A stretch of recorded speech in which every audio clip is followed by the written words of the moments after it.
Thank you for tuning in for part 2 of the handbook highlights and the rules and procedures at Discovery Middle School. We're going to pick up right where we left off before with technology misconduct.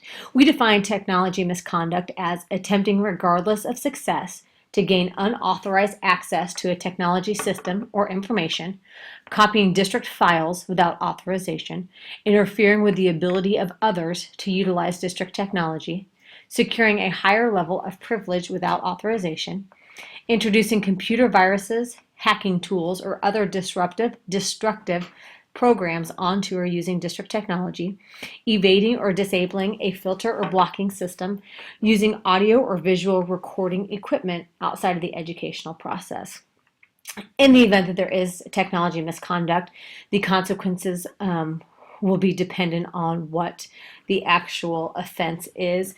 It could be anywhere from restitution or paying for repair, loss of user privileges, detentions, or in-school suspension. So it is really important that if you have questions about what you are able or unable to access, please be sure to touch base with your teacher.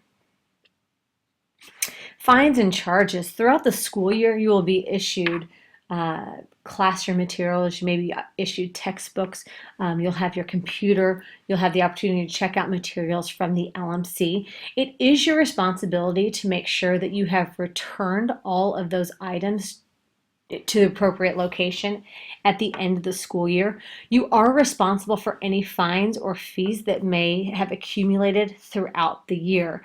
It's really important that if you have LMC, class, or cafeteria fines at the end of the school year, that you settle up and that you make those payments and you return those materials, or else you'll be unable to participate in the yearbook signing and that you will not be able to get your yearbook until you have paid those fines.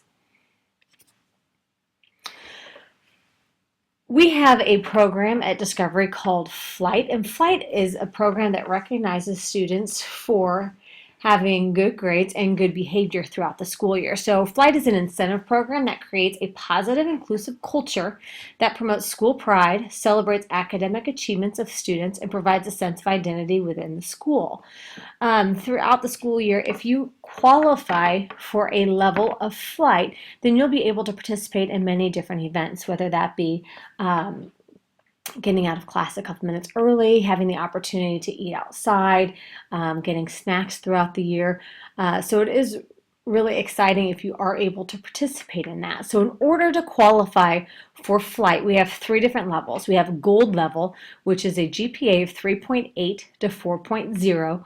You'll notice if you were at Discovery Middle School last year, that is a little bit different from last year. So that number has changed.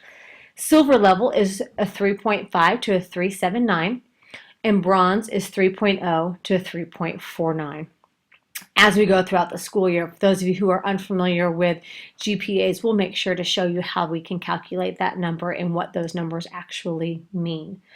Also, to qualify for Flight, you are unable to have any D's or F's. So you need to have A's, B's, or C's in order to qualify for Flight. You cannot have any discipline referrals, so no Friday night schools, in-school suspensions, or OSS, and also no bus conducts.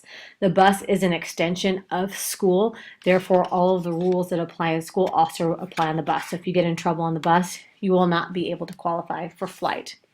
Flight levels are based on 6-week grades, and your teachers will always tell you when 6-week grades are due ahead of time. It is your responsibility to check PowerSchool and work with teachers if you have questions about what your grades are. After we calculate the Flight grade levels and after you qualify for either gold, silver, or bronze, we are not able to make any changes to Flight levels once we've submitted that information. So it's really important that you stay on top of your work and that you touch base with your teachers and know where you are in all of your classes at all times. Okay, lastly, I want to make sure that you know who to contact if you have any questions or if you have any problems. If you are a 6th grader with the last name of A through J, you're going to be working this year with Mrs. Dickerson and Mrs. Shevlin. If you're a 6th grader with the last name of K through Z, you're going to be working with Dr. Moore and Mr. Scott. If you're a 7th grade student, you'll be working with Dr. Moore and Mr. Scott. And if you're an 8th grade student, you'll be working with Mrs. Dickerson and Mrs. Shevlin. If you have any questions about athletics, please see Mr. Willis. If you have any further questions about the policies or procedures at Discovery Middle School, you can find the full student handbook online on the Discovery Middle School website. This was just a snapshot of some of our frequently asked questions, so I do encourage all of you to take a couple of minutes and to check that out. If you have questions, either ask your advisory teacher or feel free to stop by the office to ask an administrator or a counselor. At this time, your teacher is going to ask you to sign a sheet of paper stating that you are aware of the policies and procedures at school. So please make sure that you get all of your questions answered before you do so. Thank you and have a great day.